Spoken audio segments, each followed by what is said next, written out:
Good. Great. So we're here with Dawn Waldron, who is a nutritional therapist who I have been working with for 2 years now, because it was the October after my diagnosis when we first started working together.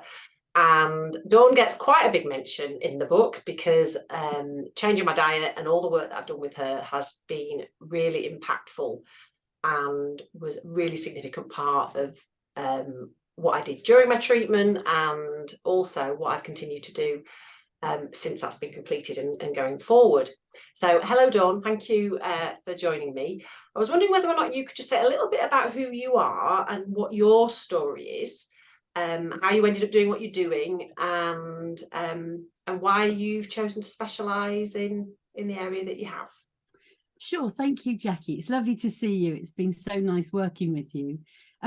Potted history. So I've been a nutritional therapist for 20 years now, and I have increasingly specialised over those 20 years in breast cancer, and more recently, in the last sort of 6 or 7 years, in nutrigenomics, which is looking at the way your diet and your genes interact, which is a very exciting new area that actually everybody's looking at, the drugs companies, everybody sort of thing.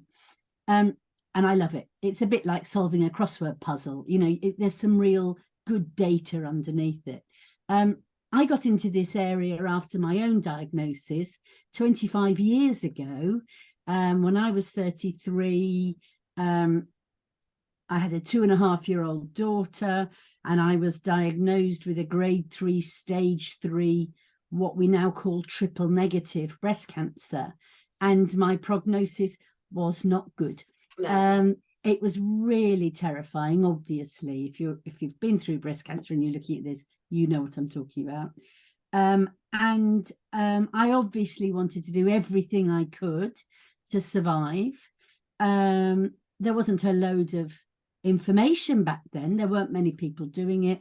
I think my oncologist thought I was bonkers, but actually they still tend to anyway, don't they? We often don't get a good reception when we want to do complementary care on what's now increasingly being seen as integrated oncology by enlightened specialists and what have you. But back then it was just woo. And but I got involved in that. I had a really strong feeling, a sort of inner knowing, that I needed to sort my diet and lifestyle out. And actually, I think my brain had been screaming at me for about 3 or 4 years beforehand. I was a very busy management consultant, always sort of charging around the country with a laptop, working in financial services. And I was just working too hard and trying to be a good mum, etc. So that's how I got into it. I decided to completely change career. I went to ION to study to become a nutritional therapist. What I like to say was the turn of the century. And then I went on actually to teach at ION. I loved the subject, and I redesigned their clinical studies there. And then subsequently I went on and I did postgraduate studies with CNELM in personalized nutrition and nutrigenomics. And it's just remained my passion. And the reason I love the subject, but when I was diagnosed, there was no one to support me, and there was no one to validate my need to do something for myself. And I really, really wanted to be that person for other people as I realized that I was going to survive. And of course, my story is a great example to other women that you can survive quite a difficult prognosis. Absolutely, and I think there's so many parallels in all the things you say about yourself, and in terms of what we've talked about and what I talk about in the book, about knowing that there was things going on and not completely turning a blind eye to it, but kind of just too busy to do anything about it, and maybe just tinkering around the edges, but not really getting to the nub of it and being able to make a difference. And that thing about doing something for yourself, feeling like you've got all these things going on, and all these things that, you know, that you have to do in the sort of traditional medicine, that, you know, the conventional medicine, the treatment for cancer that you're going through, but you feel like you need to do something for yourself. You don't not do it. You don't not do that. Yeah, exactly. No, that's so true. And actually what you sparked when you said that was, I can't tell you the number of women I see who have started to change their diet 6 months to a year before their diagnosis, and now I see that as their own intuition telling them that they're, you know, we don't have to wait for a diagnosis to know if our bodies aren't going wrong. So if your intuition is going, come on, slow down, sleep better, put that glass of Chardonnay down, have some broccoli, then listen to it, because actually our intuition is incredible. We don't know enough about it, but I'm convinced it's important. Yeah, and I think that rings true with a lot of people when you start talking about it. I was going to ask you initially about why what's different about your approach to nutrition, but I'm going to wrap that up with a little bit of why I loved the approach that you had, and then maybe we can kind of have a talk about that, because I went straight in and did the nutrigenetics test with yourself after we'd spoken, and I talked about all the things I'd already done with my diet and all the changes I'd already made, and they'd never felt quite right. I'd always had gut stuff. I'd had IBS, I'd had erosive gastritis, I'd had some, you know, whisked off to A&E in an ambulance with that. I'd made various changes. I'd already given up caffeine, I'd given up alcohol for a bit and then gone back to it. I'd put out gluten and dipped in with things, but still didn't feel great. And the thing that was for me, which has given me the motivation to stick with this, is that even though I was doing my chemo, or had my surgery and I was about to start my chemo, and we started working together, and so you could have thought I would have felt awful, so many of the other things that I had going on gut wise previous to following the plan that you gave me disappeared. And it was really weird to feel kind of really well when all of that stuff was going on as well. Absolutely. It was a really strange thing to me.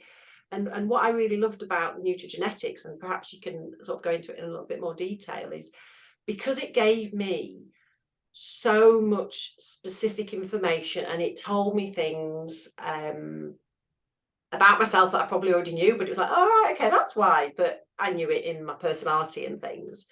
But it gave me just that extra little bit of, I'll say, reason, motivation to go, right, I need to do this. There's some hard things here, but I need to do it. And I probably already knew, but that just gave me enough to be able to cope with doing something that was quite hard, giving up alcohol, giving up all the sweet stuff, you know, not eating all the chocolates that people used to send me. I'm like, please stop sending me chocolates. Yeah. It was hard to do at a time when you thought, oh, I'm just going to comfort eat and have the gin. Yeah. But actually finding all the stuff out in the test was like, oh, okay, right. Well, we're doing this then, because that makes perfect sense. And it was so specific to me. So yeah, absolutely. Just meant that I felt like, okay, this is not a fad. I'm doing this because of this, and I'm doing this because of this. And that's what I found so powerful about it. And, you know, it's not inexpensive to do, but it's been worth every penny, because I've always got that to go back to now whenever I make any changes. And the research, your genes won't change, you know, the results won't change, but the research into each of those genes will keep on growing. This is a huge growth area, and eventually will be much more automated than it is now. But it does give you a really good foundation. One of my favorite Dawn Waldron sayings is that cancer is not random, it's personal. And we, you know, when you look at the research on cancer, and you track the results with treatment, the results look curiously random. They still can't say, right, if we do this treatment for you, given this diagnosis, you'll be fine, love. You know, you don't get that. And given that you don't, so if you're diagnosed type 1 diabetic, they give you some insulin to take and you'll be fine, you know. So there's something about the way we're treating cancer still that is missing some of the key measures. And the fact is, we're not tracking many of the key measures. So we're not tracking stress, we're not tracking sleep. In this country, we don't measure hormones on diagnosis. In Spain, they do. When I work with women in Spain, they've got all their hormones already measured out for me. It's very helpful. We don't routinely measure vitamin D, although that's really closely associated with breast cancer onset. We don't measure alcohol intake. We don't really ask whether you've had children or breastfed and things like that. So there are so many factors that we know are associated with breast cancer that we don't track. Now, that's beyond me, to be honest. I could be quite scathing about that, but I'll try not to be. And for example, we know that type 2 diabetes is associated with breast cancer onset, but we don't look at fasting glucose. So there are so many things we could track and so many things we could do. Now we don't do that, but I do look at those things, and that's where this comes in. It's about, okay, well, yes, you're doing your treatment, and hopefully that will get rid of any cancer burden in your body. And every oncologist I've met is an incredibly dedicated, hardworking, passionate person. So not knocking that in the slightest, but why did you get it, and how can you keep it away? And then we're looking at what we're trying to do here. And the reason I love nutrigenetics is because once you start to think about that, the whole world of healthcare opens up.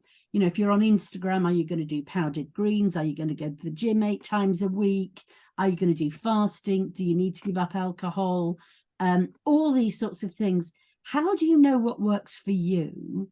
And how do you know where to focus? If you can do 3 of those things, but you can't do 5, which would be the ones you would choose? And nutrigenetics can really help us with that. You can look at little groups of genes and say, look, you've got this, this, this, this, and this, and that is potentially where you're vulnerable. So let's focus on supporting this area.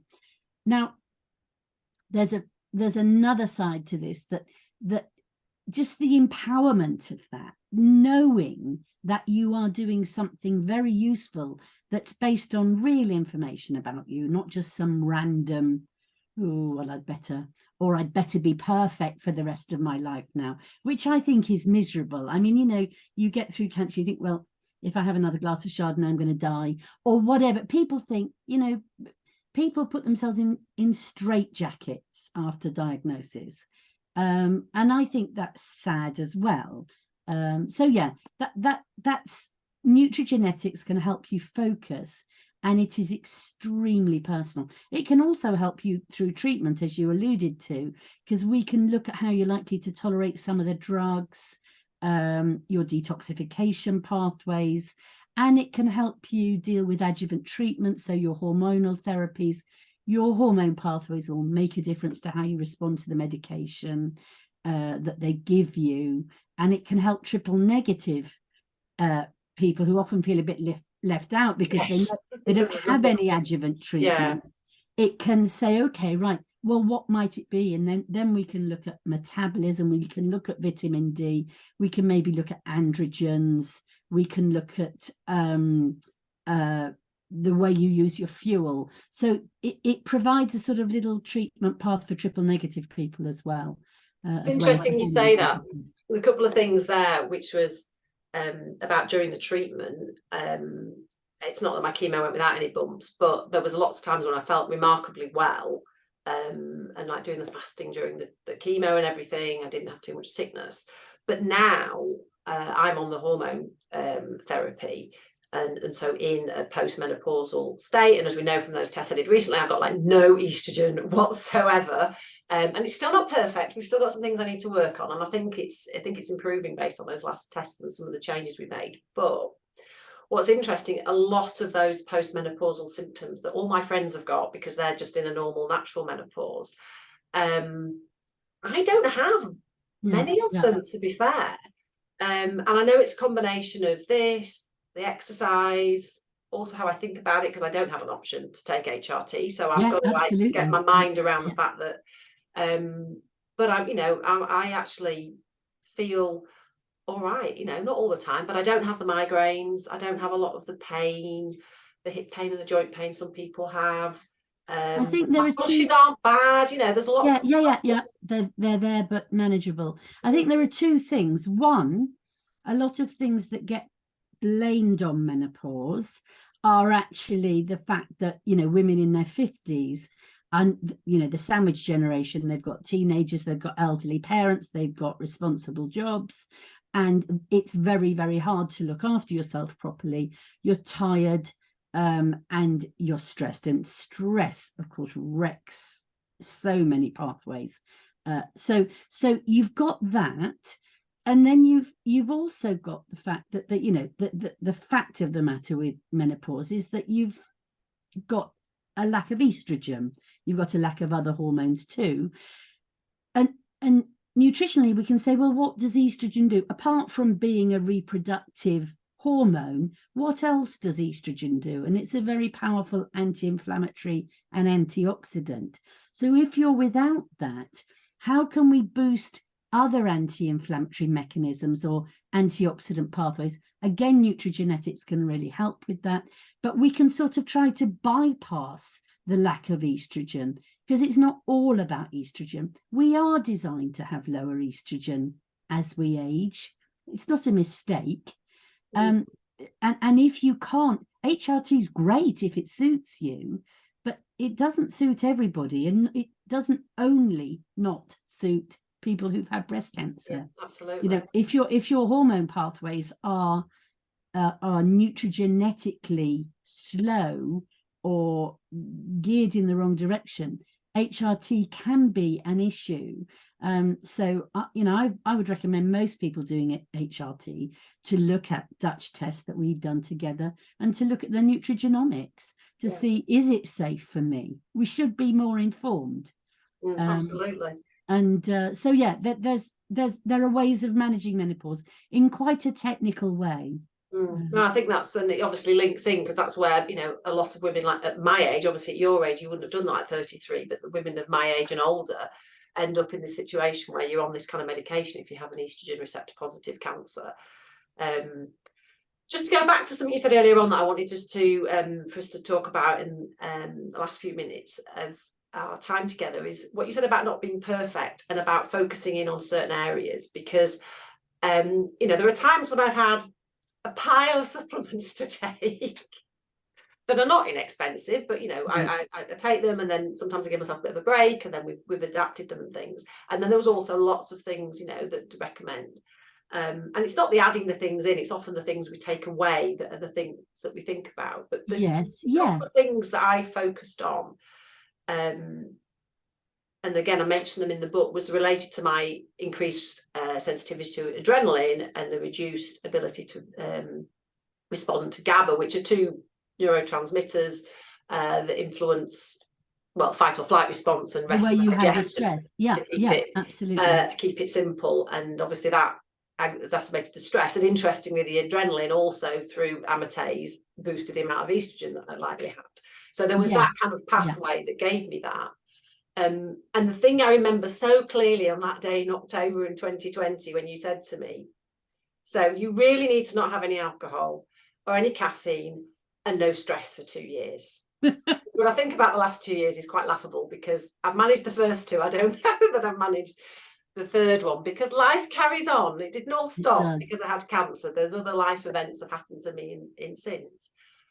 But because I could focus on that, and knowing that the way I was presenting, there was so much stress in there that I like to drink, I should say. And it's not that I've said, in terms of keeping it going and not being perfect, and you meet a lot of people who will say, who've had cancer, well, I want to enjoy my life, I want to live my life, absolutely. And I don't want to deny myself all these things. And don't get me wrong, sometimes I go to parties, and when everyone else has had a few drinks, I do feel a bit like, but that said, I'm not saying I will never drink again, and I have the odd drink. But knowing why that's there and why that's important has made it much easier for me to focus on that and to break that habit. And having broken the habit, it's just it's broken. And Yes. and there's we're gonna have to get into talking about alcohol, because the reason, there's the reasons I was drinking and numbing and all the other things, and now I've broken that pattern of thinking, oh, I've had a bad day, I need a drink, oh, I've had a good day, I need a drink. I've broken that now, and it's fine. There's other areas, my dark chocolate and other things. I haven't done quite so well on cutting out all the, I don't eat lots of other stuff now, but I do still like my dark chocolate. And I kind of work on the basis, well, I'm choosing which of the things I'm being really strict on, and I'm choosing which of the things that I'm absolutely. a bit of leeway on. I'll go and have a piece of cake if I go for a coffee and I see something fancy. And as you alluded to at the beginning there, it isn't about being perfect. One of the things that's really emerging from the research in the last 10 years, I would say, and I think will continue to do so, is this concept of metabolic flexibility. We are not designed, and we are not supposed to be always warm, fed, slept, hydrated, oxygenated, everything. Actually, we have very sophisticated mechanisms in the body that are designed to cope with a lack of food, to cope with a lack of oxygen, to cope with some toxins. And the research suggests that to the extent that the body is mildly stressed from time to time, our health improves. So it turns on certain enzymes and certain pathways. And the research is strongest when we look at fed and fasting state. So if you're never in fasting state, there are repair pathways that never get run, basically. And if your gut is never empty, your immune system never does some of its very important housework. Okay, so we can take this. We understand that, for example, exercising until you're out of breath can be a good thing, as long as you're well oxygenated most of the time. We know that pushing your muscles to slightly beyond their limit is a good thing. So all the clues tell us that the body is designed to deal with the toing and froing of life. Humans wouldn't have survived otherwise. What it's not designed for, and I think this is such an important concept, it's not designed for chronic abuse. So, of course, every now and again, if you go and have a glass of wine, or if you get out of breath, or if you miss a night's sleep, or you have a party and you feel dreadful, or even if you're exposed to other toxins, what that will do is mobilize your body. Your brain will be going, oh, what's going on here? We better get our act together. That's why it's called intermittent. That's why intermittent fasting is the word. And there's a fabulous researcher called Leo Pruimbboom, who's I've probably said it wrong. He's a Dutch guy. I've met him a couple of times, and he looks at what he calls intermittent living, and it is this whole idea of, a bit like the Lions. You eat a massive meal, then you fast, and you might have a couple of glasses of alcohol on a Saturday night, but then go the whole week without it, or even the whole month, etc., etc. So this idea of, another word for it is hormesis. So if you look that up, there's lots of really interesting stuff about hormesis and intermittent living. And that's why I say it's not about being perfect, but what you mustn't do. So if you're describing, oh, I've had a really rotten day, I want to have a glass of red wine. I've had a really good day, I want to have a glass of champagne. That's great. But if every day is a rotten day or a good day, etc., then you are in that chronic state that your body can't recover from. Yes. So it's about, and again, it's about finding, for you, caffeine was a particularly difficult substance for you to deal with, and because of all the stress pathways that we identified. So, but not everybody I work with is advised to go without caffeine. So I think on that point, that Yeah. leads it really nicely to the point I wanted us to finish off with, because people listening to this might be thinking, well, what does that mean to me? And oh, I've not had breast cancer, but I'm really interested in this. So I think I'll provide some resources, and for how people can look at life GlycoGX and Yes, yeah. where they might be able to find other people. But that piece about it's not the same for everybody, and I do get asked by people know my story, they follow me, and a few people have asked me, well, what should I do to prevent it? What should I be eating? And and I've said to people, I can tell you what I do, but that doesn't mean that it's right for you. Yes, It will probably sound horribly extreme, even though it doesn't particularly feel it now while I'm doing it, because essentially, as you've often said, we kind of know what healthy food is, and you have that lovely graph with the extremes of the starchy sugars at one end and the pure fats at the other, and as it moves into that spectrum in between, we know what is healthy to eat, and then within that we tweak the things that are specific, but the things that I do aren't necessarily right for you, and trying to prevent isn't the same as trying to deal with it when you've had it. But is there anything that you can sort of offer people that's the sort of principles of healthy eating in a very simplistic way, and how they might look into some of this stuff if they were interested in taking it further beyond, obviously? Yeah, sure. It is quite hard to be general, but there's a lovely hashtag JERF. I don't know if you've come across this on which means just eat real food. Yes, yeah. And I really love that, the idea that your shopping trolley is full of what I call raw materials. Whatever your diet shape is, whether you're a pescatarian or a vegan or a vegetarian, whatever you do in terms of your diet, you need to do it properly. So you need to eat proper food, and ideally prepare from scratch if you can. And then the two key things to avoid for everybody as much as you can are sugar, and that includes starches, really, because starch turns to sugar very, very quickly. It starts to turn into sugar in the mouth as you chew it. So sugar and starch, and seed oils. Seed oils aren't spoken about enough, but they're sunflower oil, rapeseed oil, and the sort of slightly generically named vegetable oil that's in every deep fryer in the land and every restaurant in the land. And those sorts of oils are not designed to be part of the human diet. They're far too full of omega-6 fats. They're very inflammatory in a very similar way to the way sugar is inflammatory. Both of those can really set up a toxic microenvironment that cancer loves. So, eat real food, try and eat a rainbow, eat more vegetables than anything else if you can. Don't forget herbs and spices, legumes, nuts and seeds. Those are vegetables too. And then, just try and steer away from what I call the social toxins, really. Alcohol's not great, to be honest, but take comfort from the French paradox. In France, they mainly drink with food, and that does seem to work better than just social drinking, going out on a Friday night, having a few pints and a kebab sort of thing. Yeah.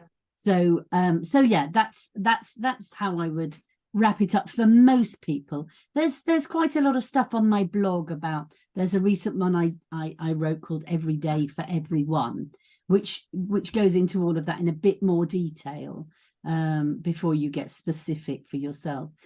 And the reason to get specific, just as we wrap up, is because for a lot of people, nearly everybody who works with me has a good diet and they're health literate already. They're sort of like, why did this happen to me? I'm already looking after myself. And this is why I love nutrigenomics, because it actually starts to unravel that. Well, maybe you don't absorb folate very well. Mm-hmm. Maybe you don't transport your vitamin D. So maybe you need a bit more of some things than the average healthy diet would give you.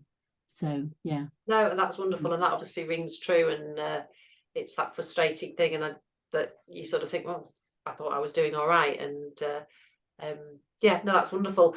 Thank you, Dawn. It's been so lovely to talk to you, and it's so nice nice to to explore all that. And I'll put your details and all the contact details for the people that do the tests and everything. So if anyone's interested. Thank you. That's brilliant. And I should just say, I do now actually offer a prevention consultation. I used to only work with women who've been diagnosed, but so often now I get contacted by the daughters of women who've had breast cancer, and my daughter turns 28 this week, and that's a subject very close to my heart. So I'm offering prevention sessions as well. Excellent. Well, I didn't know that before we started this course, so that was a blameless plug there for you. Like, I set it up for you. I didn't even know that. No, that's good. No, that's wonderful. Thank you so much, Dawn. Pleasure. It's been lovely to speak with you. Really lovely to see you. Take care. Bye.